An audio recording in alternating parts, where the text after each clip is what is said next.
Welcome to Impact, bringing you global developments likely to affect Sri Lanka. Headlines: IMF says global economy to grow at slowest pace in 30 years. US rates to rise despite inflation falling for 9 consecutive months. Debt restructuring process gathers steam. The International Monetary Fund warns that the global economy is heading for its weakest medium-term growth of around 3% in 2028, the lowest medium-term forecast in an IMF report since 1990.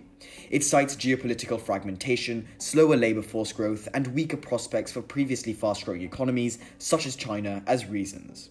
Impact on Sri Lanka. This is not good news for countries such as Sri Lanka, which intends to export itself out of its current economic crisis. The nation's limited diversification from major regions, as well as its more commoditized nature of exports, makes it extremely vulnerable to a global slowdown. US inflation in March eased to 5%, its lowest in nearly 2 years. However, it remains high due to high rents and is above the Federal Reserve's 2% target. As such, the World Economic Forum indicates that the Federal Reserve will raise interest rates again next month. Impact on Sri Lanka. High US rates strengthen the US dollar, making Sri Lanka's imports more expensive.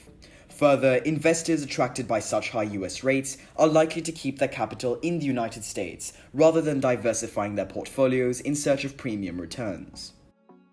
Negotiations on restructuring Sri Lanka's debt will continue this week.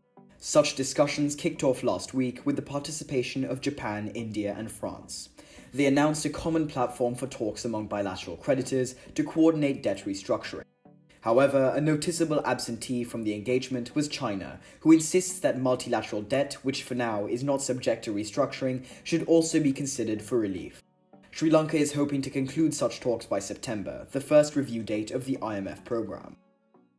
And that's a wrap for this week. Subscribe to our YouTube channel to stay updated on the latest developments in Sri Lanka. Until next time, have a great day.